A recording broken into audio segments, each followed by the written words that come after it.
Welcome to the Who, What, Why podcast. I'm your host, Jeff Schechtman. The phrase, "it's the economy, stupid," has never been more relevant to our political discourse. While policy after policy, law-breaking after law-breaking has had very little impact on the popularity of the president, it seems very clear that the ups and downs of the economy may be the single largest factor in determining our political future as well as our economic one. The disconnect has never been more stark. Wall Street celebrates robust growth, while Main Street struggles with prices that won't come down. The job market today looks healthy by traditional measure, but something feels fundamentally broken. We're told inflation is moderating even as costs of everyday life, from dining out to dental care, continue their relentless climb. And now billions pour into AI infrastructure, a spending spree large enough to move the economic needle, while questions mount about whether any of it will ever pay off or whether it's just a bubble. These aren't separate stories. They're threads in a larger tapestry of an economy that increasingly seems to work for some while leaving others behind, where the data we rely on to understand our situation may itself be compromised, where the policy tools we've trusted for decades might be dangerously mismatched to the moment we're in. When the Bureau of Labor Statistics commissioner gets fired for producing numbers the administration doesn't like, we're not just witnessing a political dust-up. We're watching the potential erosion of the very ground truth upon which all economic policy must rest. When households sit on trillions in accumulated wealth, while current income growth already runs too hot, the case for cutting interest rates looks less like sound policy and more like pouring gasoline on a smoldering fire. And when the headline numbers tell us everything is fine, while underlying trends point to the opposite direction, we have to ask, whose reality are we measuring? My guest, Matthew Klein, formerly an economics commentator at Barron's and now the publisher of the Overshoot newsletter, has been tracking these cross-currents where data meets reality, where policy meets consequences. And it is my pleasure to welcome Matthew Klein back here to the Who, What, Why podcast. Matt, thanks so much for joining us. Thank you very much for having me, Jeff. Well, it is a delight to have you here. Before we get into the numbers and to the economics of all of this, there does seem to be, on the surface, this disconnect between what's happening with the economy. You can listen for an entire morning to CNBC and have no sense of the craziness of American politics at the moment. It's as if that world is operating in a completely different world than our political climate. And never the twain shall meet. Talk about that first, what your sense of that is. Well, I guess the first thing I'd point out is that that's been going on for several years. And I think, in sort of the short term, it's attributable, I think, to COVID and the disruptions associated with that. So there's been research that's been done where basically you can look at survey measures of consumer confidence, which essentially is how people feel about the economy or what they think is going to happen, their optimism or pessimism about the future. And historically, you could recreate those survey results by taking real economic data, things like incomes and inflation, unemployment, things like that, like the price of gasoline, for example. You kind of put it into a pretty simple equation and you could generate something that looks a lot like the survey results. And starting about 4 years ago, so 4 or 5 years ago, the relationship just breaks down. And so confidence falls a lot during the pandemic, during the teeth of the pandemic in 2020, which makes sense. Also, the economy itself was tanking. What's interesting is then the recovery afterwards doesn't really happen the way you'd expect. In fact, people end up being extremely pessimistic about the future in times like 2022, when many measures of the economy overall would make it look like things are pretty good. And for perspective, I mean, people being pessimistic, worse than say like the depths of the global financial crisis in 2008, 2009. And so the disconnect that we're seeing now in many ways, I mean, that disconnect never closed, that gap never closed. And we can argue about why that is. Maybe there's some fundamental series break and the old methods of modeling these things doesn't work anymore. But essentially, it's just been for the past several years, it just hasn't worked. And I mean, you can see that in the election results, which, in the U.S., and the U.S. was far from unique in this. Basically, every incumbent party in democracies that had an election in 2023, 2024, every incumbent party lost vote share, relatively speaking. Whether it led to a change in government or not depends on other factors, but basically everyone lost somewhat, and that happened. The United States was no exception. And it seems to be that this sense of just, I'm not a political analysts, right? But it seems to be consistent with this idea of just that there's this disconnect between the state of the economy and whatever the supposed objective reality is. I mean, you look at the surveys of U.S. voters at the time, the people who said the economy was the number one priority overwhelmingly voted for a change in government in 2024. And so, whether or not that perception necessarily matches with the official data we're implying, that sentiment seems to, again, this disconnect between the sort of sentiment and the realities, it's been persisting for several years. And was there, to the best you can see, was there beyond the pandemic a tipping point at which that happened, from which we haven't come back? Well, it's tough to distinguish between the pandemic and then everything else, right? So the pandemic itself was incredibly disruptive to everything people did. And because the economy is just what people do most of the time, right? Buying, selling, working, that's what the economy is. So obviously it's very disruptive for that as well. And then after the pandemic, you had, of course, this big increase in prices, which, I think relative to the alternatives that we could have had where you didn't have an increase in prices, I think actually it was probably the best outcome. We didn't have mass bankruptcies, for example. You could have had a situation where people were staying home and not getting paid and, they run out of money and they get foreclosed on their house, they get evicted from their homes, the businesses fail, right? You would mass back. That could have happened, right? That didn't happen. Instead, we ended up we gave people money so they could afford to continue to cover their expenses and pay their bills, but then you had inflation later. So I think there was no good outcome given that the pandemic happened. I think, but regardless, people don't necessarily say, well, this is better than what it could have been. It's still unpleasant, right? Regardless of even if you know in your head that you could have been foreclosed on and put on the street, like even if that's not the case, but you're paying way more for your groceries, that's not fun either. And so, that was compounded. Of course, there was a second round of, price increases in 2022 after Russia invaded Ukraine, and that led to big increases in the prices of energy and agricultural commodities. That stopped though, by mid 2022. Like the pace of price increases, obviously the level, didn't go down, but like the rate of future increases basically more or less came, close to normal by like the second half of 2022. People obviously don't think about things from that perspective, but that I think that is very unpleasant for a lot of people. If your incomes catch up, and a lot of people's incomes did, maybe it's fine. But not everyone's incomes necessarily did catch up. And so I guess for those people, it's obviously a much more unpleasant experience. In the aggregate, it worked out pretty well because if you look at the aggregate amount of inflation adjusted spending, people seem to be like they're living pretty well, living standards rising, unemployment being low. But, the disruption in the sense of what you think the price should be, that people can understandably get very upset about that. And bringing it up to the present, where we are on one level told that inflation is under control, but on the other, there seems to be a persistent increase in inflation right now. That's right. And I also would caution, inflation being under control, it's less under control now than it was, say, 12 months ago, right? We've had some pretty significant policy changes that make inflation somewhat more of a risk, I think, than it would have otherwise been. Most obviously tariffs, but also I think, the general attacks on the sort of business climate and on the population of people who live in this country, or people who might want to come live in this country. I think that also has a potential to affect prices as well.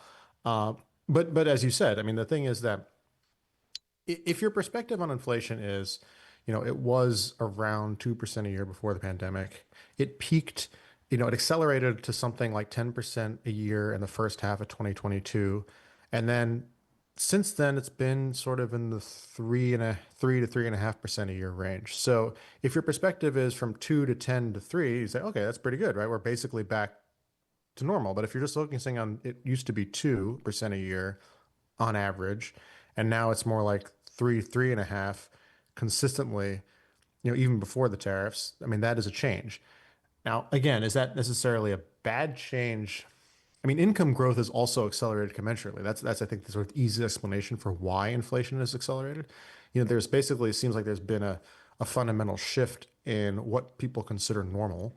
And I would also point out that it's, before the pandemic, the world we were in then was not necessarily one people were happy with, right? That was a period of time where after the financial crisis, you had a very long period of high unemployment, persistent underemployment, and weak wage growth. And so the fact like I'm not sure we want to anchor to that and saying that's the goal here. So the fact that inflation is a little faster now than it was then, wage growth is a little faster than it was then, that's not necessarily a problem by itself. I think the challenge is, first of all, if that's the case, that has implications for where interest rates should be, and it has implications for other kind of policies you do and what the risks of those might be and how people respond to them, whether it's tariffs or, as you were mentioning, like there's a lot of wealth that households have that's not being spent used to finance spending right now. And so, thinking about what sort of the policy implications of that, I think that's very important.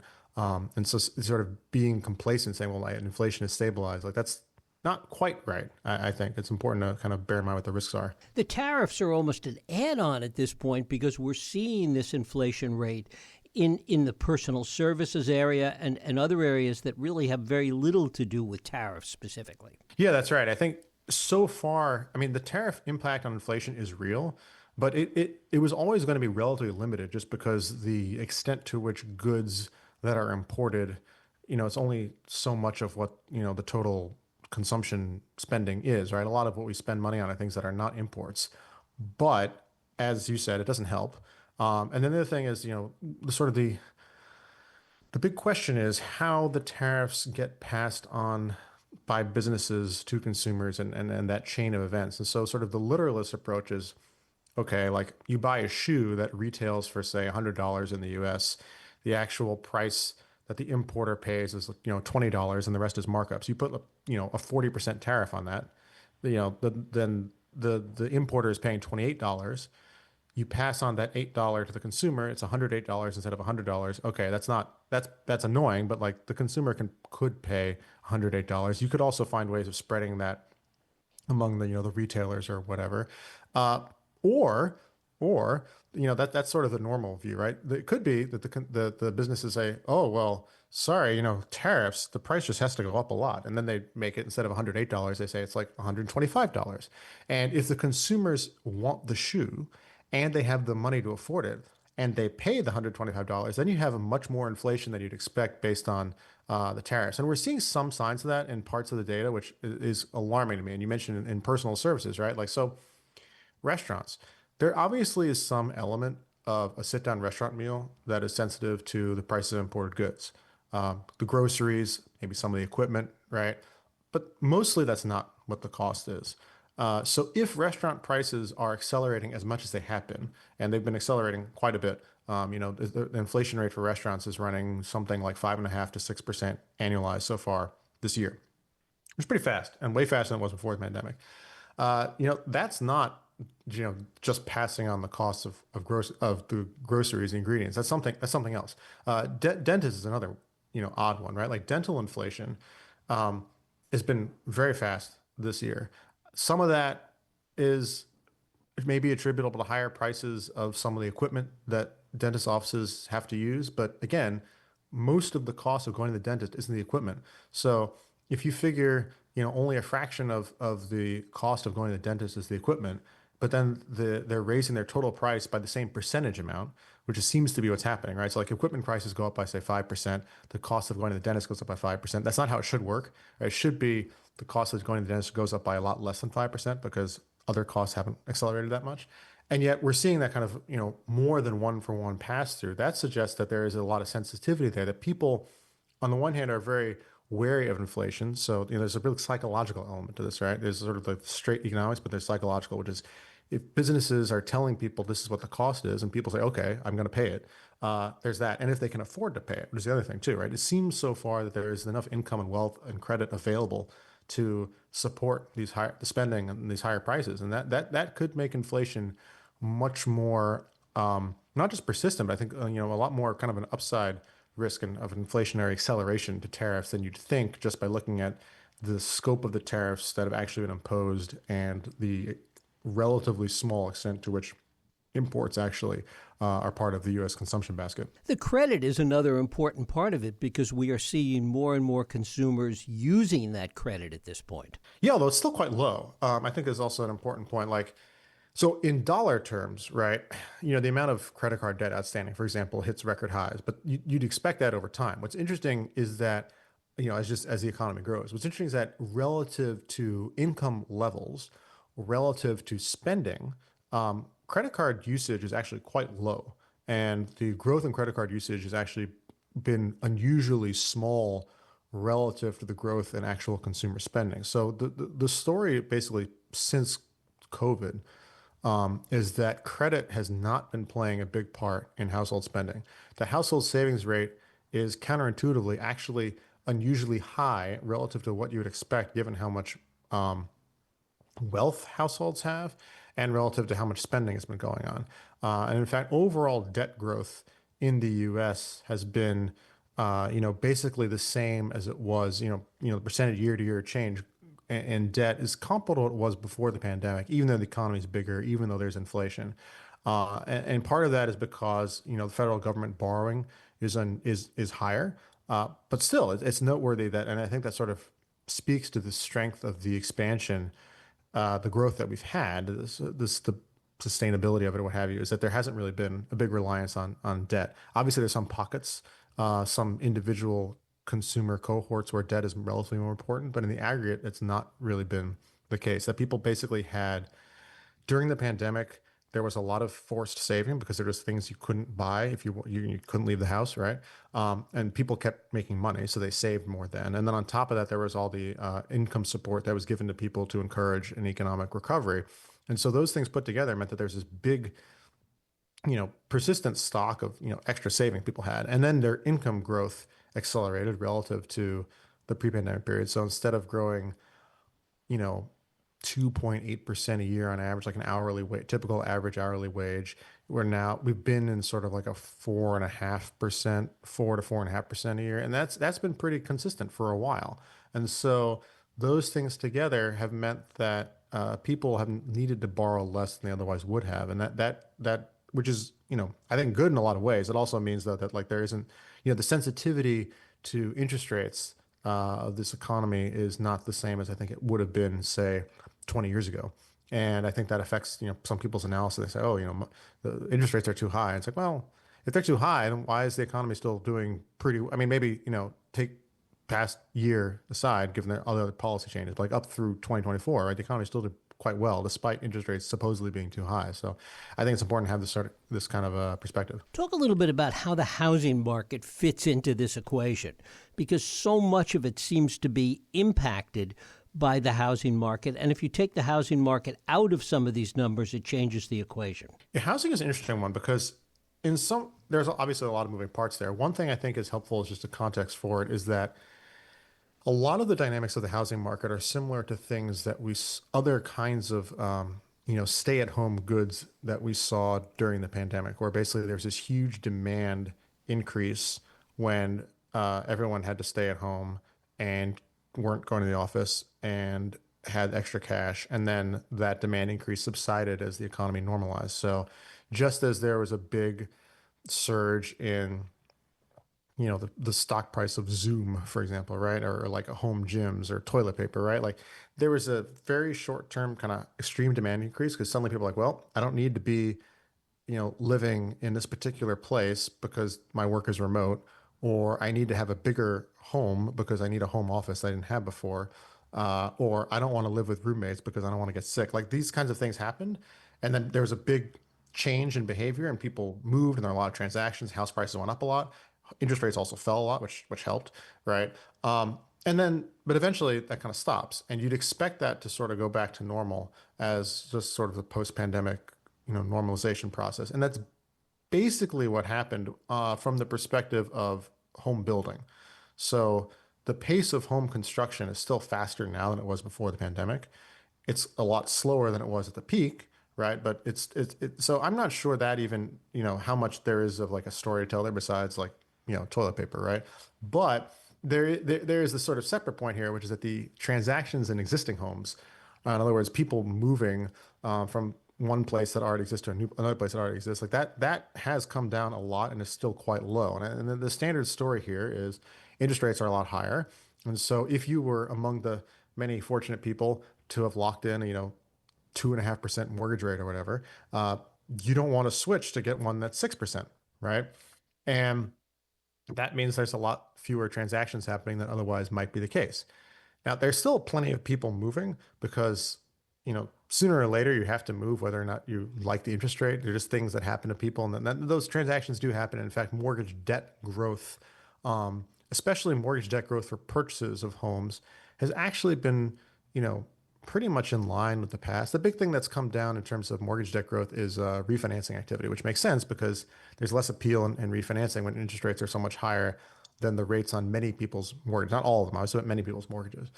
And so the question then is, I mean, if mortgage rates were to come down a lot, you'd have a huge cash up refinancing, lots of spending. I mean, it seems like the danger, there's kind of a range, right? Where you could have rates come down a little bit. There might not be a lot of activity. There's some threshold point. I don't know exactly where it is.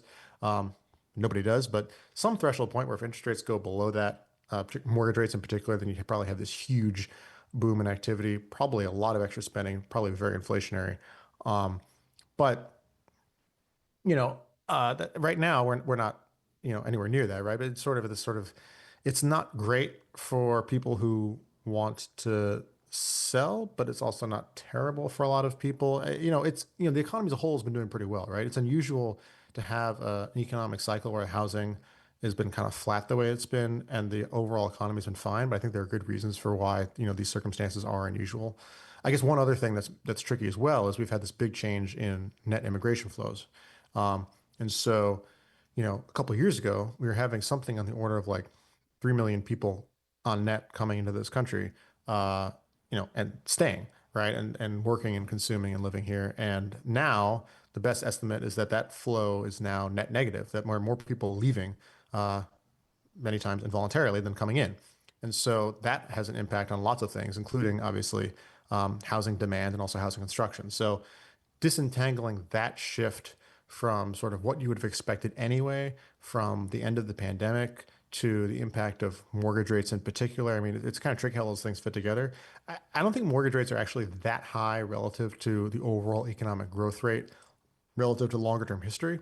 It's just that if you're looking at like 2020, 2021, early 2022, it looks higher. So that's kind of the challenge. Like sooner or later, people are just going to accept that we're kind of back to normal, as it were, and things will change. But until then, you're kind of in this sort of on pause situation, I think. Well, I want to talk about that and the inflation aspect of it, which you mentioned. If, in fact, interest rates do start to come down, if the Fed does cut rates, if we're looking at maybe a 100 basis point cut between now and a year from now, there is all that pent-up demand for both purchase and refinancing, people that had to buy at 6 and 7%.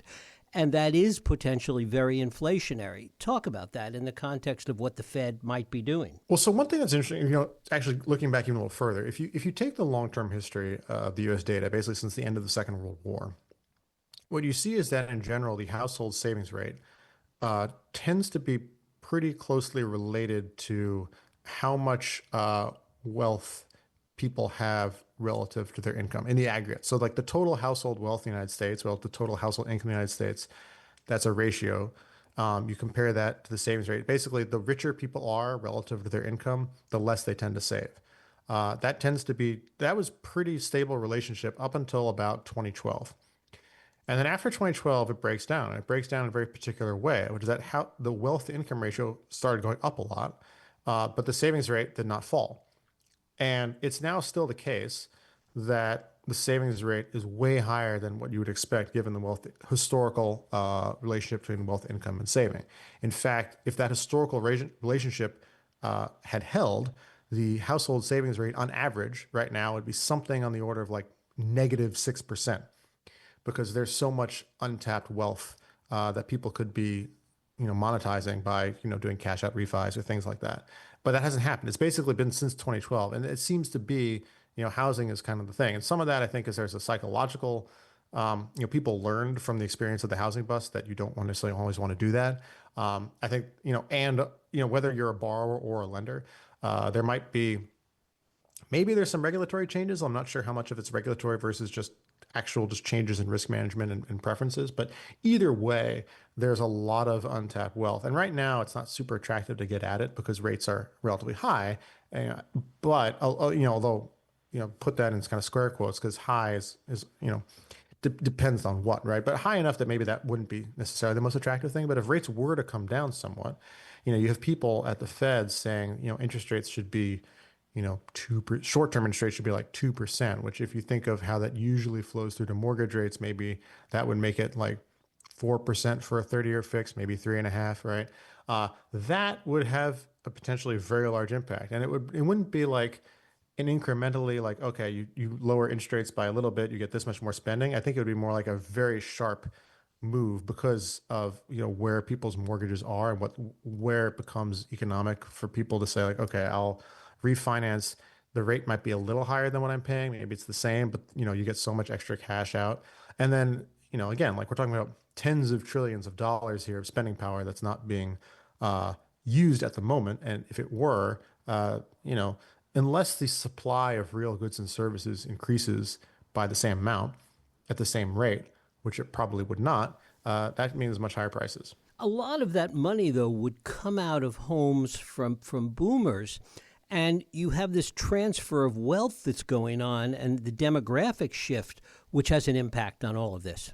Yeah, in that case, the best way to do that would just be having people sell, right? Having someone cash out, refi the home without selling it, and then spending that. I mean, that wouldn't necessarily be. It could be wealth. I guess they could, do the cash out refi and then gift to their kids or something. There's a lot of way that could happen, but there is definitely a generational aspect to this. One of the things that's, what is the right rate of property taxes, right? That's a thing, right? If you have people who, I was reading somewhere, I don't remember the source, unfortunately, but basically, like the vast majority of bedrooms in the United States are owned by people who don't have children living with them at home and like are above, a certain age, right?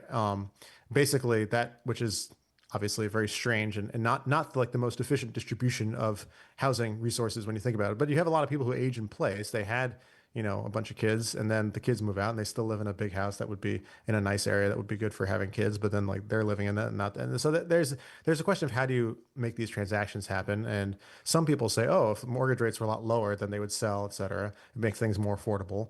I'm not sure that's true because I feel like house prices would probably go up, but leave that aside. The other way, of course, is if you had a property tax regime that were sort of intelligently structured and encourage people to be owning homes that are appropriate for what they can afford out of their income, and that would also potentially encourage more sales. In California, it's kind of extreme, obviously, where you can essentially keep a property tax. If you don't move, your property tax essentially does not rise over time. So someone who bought a house, 50 years ago is doing, paying close to nothing relative to, what they have. But that's kind of an extreme case. And so I think that also, there's a lot of, potential angles there. Obviously more construction also helps. Although again, like, to build more in areas that people want to live, it requires increasing density in a way that some people think is good and some people don't. And that makes it challenging sometimes to get it, approved. But that's even if that is sort of the logical solution as well. One of the other aspects that enters into all of this, and there's certainly been enough controversy about it of late, are what the employment numbers are and what are the true job numbers and what's changing in terms of the employment market. Yes. So the challenge in terms of knowing what's going on is that, as you mentioned at the beginning, the Bureau of Labor Statistics is no longer publishing any data because the government has been shut down, through a lack of, I don't know the exact congressional procedure, but anyhow, it's not there. No one's working right now at the moment. So we don't know what happened in September. We should have found that out last week, but we don't know. What we do know is as of through August, the unemployment rate has basically been flat for the past, since last summer.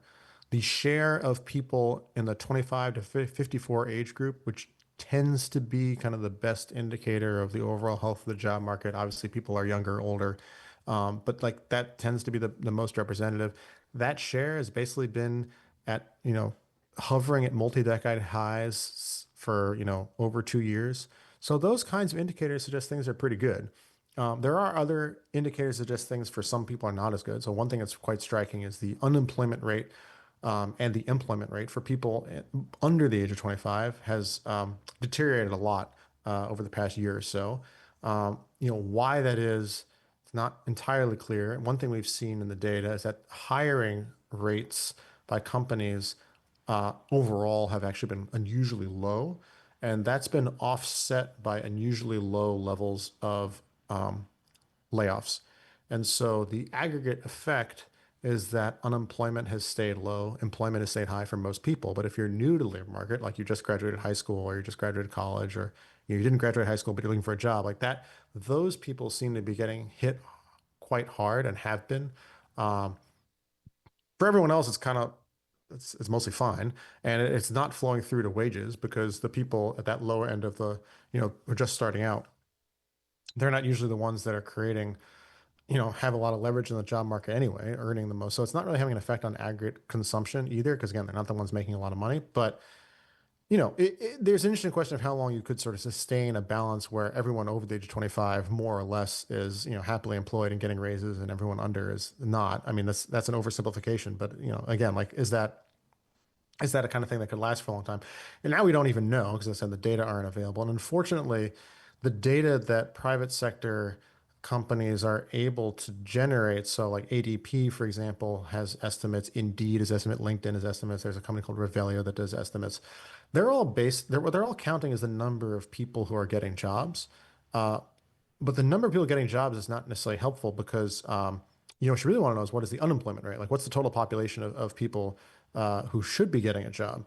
And given the changes in immigration policy, like 200,000 jobs a month is not a realistic target for right now. I mean, the best estimates we had going into this is that job growth, you know, on the order of like 50,000 a month net job growth, would be sufficient to keep the unemployment rate stable at a very low level. So knowing that it's like 30,000 or plus 30,000 or plus 10,000 or plus 50,000 is not really telling you as much as, well, what's the actual population of people? And no one has a substitute for that. You have to go out and poll, tens of thousands of households, which is what the government does. And there's no private sector substitute for that, unfortunately. And none of this really takes into account, or at least not in any significant way yet at this point, the impact of AI on the job market, particularly on the entry level area. Yeah, that's a really tricky one. And I've heard different things, and I don't really know how to judge it. I mean, there's some research that's saying that it is having a big effect. There's some research saying actually it's not having a big effect, that in fact, the sectors where it seems like it's having a big effect are ones that were already having issues before, open AI released the first ChatGPT in the end of 2022, right? So it's difficult to say. And also, you're also seeing a lot of people getting hurt who are not going to, like, wouldn't reasonably be affected by AI taking their job. Like, someone who didn't graduate high school, for example, is probably not doing the kind of job that AI is suddenly coming in and displacing them. And yet they are having a rough time in the labor market, more so than recent college grads. So it's possible that AI is having a, contribution to this, but I suspect that there are other kind of bigger forces. And I guess one thing I'd also be cautious of in general is, seems like whenever there are big downturns in the job market, not that we're in one yet, but when there are, that people come up with various kind of explanations to like why it's actually different from the sort of the standard reason of, well, the economy is just weaker than it used to be. And those explanations usually turn out to be wrong. So I remember, 10, 15 years ago, people were saying, oh, it's weird that like young people aren't getting jobs in the, early 2010s after the financial crisis. And rather than saying it's because there's been a financial crisis, they say, oh, well, you know what? It turns out that video games are a lot better now than they used to be. And so the value of leisure time has gone up. So people are just choosing not to work to stay home and play video games, which is, I say this just sounds silly. And of course, it turned out to stop being true as soon as the job market improved. And by the time you get to 2019 or 2022, for that matter, that's not a thing at all, right? Like nobody suddenly, it's not like people say, "Oh, the video games got bad again." Like that's no, just people, the economy got better, people went back to work. So I'm not saying that AI is not having an effect. I would just it would be cautious about making those kinds of claims yet, given the limited data we have and how like the history of these kinds of things. Like there's probably a more straightforward kind of macro explanation. And I want to come back to this idea that you've talked about a lot in the overshoot, the idea of really overshooting growth targets as a way of finding some equilibrium. Yeah, I mean, I think the perpetual challenge is, we don't know how strong an economy can be at any point in time, right? And so the question, like historically, the approach has been, well, don't push it too much because then people will be unhappy about inflation or other things. And that actually, to be fair, it seems like that we got a sort of vindication of that thesis in 2024. But my view was when I started the overshoot was, well, maybe we should try doing something different. Maybe we should see how, just how much we can push things to like get an economy that's as good for as many people as possible. I think this was informed in particular by the experience after the financial crisis, where for a variety of reasons, you had the U.S. economy growing basically up until 2006. There was obviously big downturns at different points in time, but there was a pretty stable trend in growth, and that the average person, their living standards increased remarkably consistently over time, basically from the end of World War II until 2006. And then 2006 hits, 2007, and that stops. And you have this persistent. It's not even that the downturn itself was that unusually bad, although it was severe, but that the recovery was so weak and just persistently weak. And so there's this huge gap by the time you get to the pandemic, where people were living way below their means, and that I think was just a huge, tremendous waste. And so in 2021, when I started the overshoot, in the summer of 2021, right, it was not clear at that point how the recovery from the pandemic was going to go, although it was looking more positive. It was basically, let's not make that mistake again. Let's try to aim high and see what we can accomplish. I think we did, and then I think the irony is people decided they didn't like it now, so here we are. So, but that was the idea. And there certainly are limits to to bring this back to interest rates and pulling it all together. There's limits to what the Fed can do in all of this. Monetary policy only goes so far. Yes, if you're just talking about the Fed, that's absolutely right. I think there's a whole suite of policies you can look at on the like budget policy and regulatory policy as well. But yes, that's absolutely right. There's only if people don't want to borrow. I think this is what happened in the 2010s, right? People said, like, let's have the Fed do whatever it can, and the Fed said, okay. But if no one wants to borrow or is able to borrow, no one is willing to lend for other reasons, right? It doesn't matter if the interest rate is zero or close to zero; it's not going to be attractive, and then there's not going to be. There's only so much there's only so much growth you can eke out in that kind of scenario. And it's not just the U.S. that had that experience, by the way. Lots of countries had this experience. So you need some combination of things. And I think that's sort of. I think now we're in a much better place. We've been in a much better place since the pandemic than we were before. At least in sort of the economic fundamentals. Obviously, a lot of other things have changed, but we're not worried as we were before in the years between the financial crisis and the pandemic, of saying, well, basically we can't have borrowing costs go above like 2% or everything breaks. We don't. This very slow growth, steady state. Like, we're not in that. Like, people are richer now. A lot of debts got paid down. Income growth is faster. Interest rates are much more like healthy levels, I think. On the whole, things are quite, I would say, pretty good. Obviously, things, there's lots of individual points we can look at negatively, but kind of at a big picture level, compared to, the pre-pandemic world, it's a big improvement. I think an analogy that I've drawn in the past that I like is, you can think about, if you think of the financial crisis as being kind of akin to the Great Depression, and then the period, the 2010s, is basically being like the 1930s, a milder version of that. The pandemic and the response to it is kind of macroeconomically like World War II, which obviously, again, is very destructive, and it would have been better if right, we hadn't had that. But you come out of it, and suddenly, from the American side, right, obviously the rest of the world's different, but from the U.S. side, persistently higher wages, faster wage growth, household balance sheets and corporate balance sheets have been cleaned up. And then you have this trajectory, many, many decades of robust growth, and things are a lot better. And it didn't quite work out that way in the U.S. for a couple of reasons. And I think there's some interesting, case studies of things to look at specifically what the differences were. But there's still a lot of similarities. I think it's worth paying attention to those as well. And finally, what are the biggest concerns that you have that could really upset the apple cart at this point?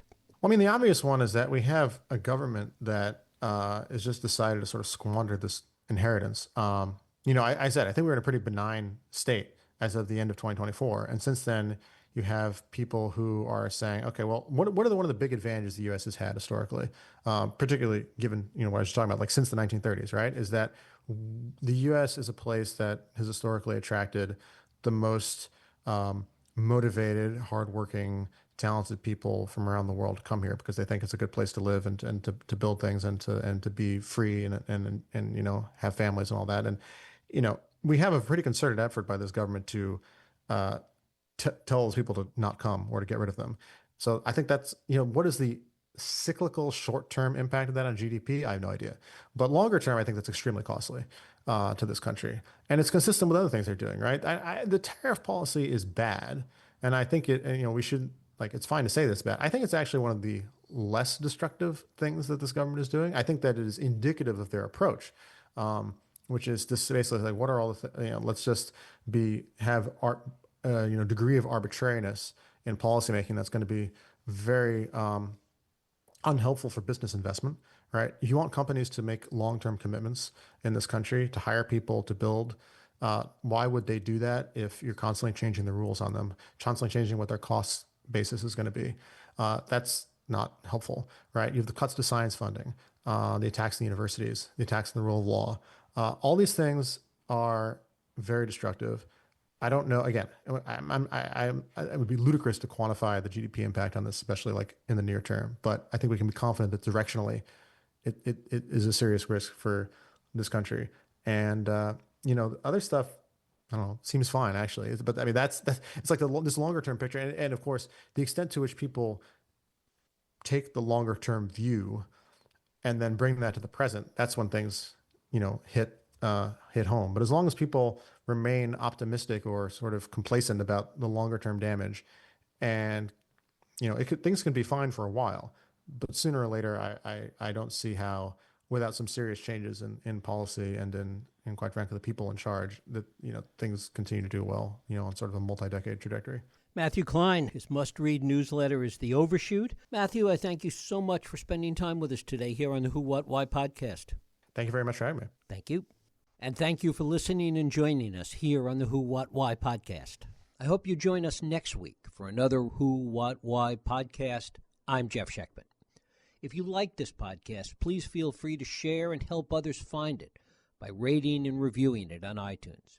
You can also support this podcast and all the work we do by going to whowhatwhy.org/donate.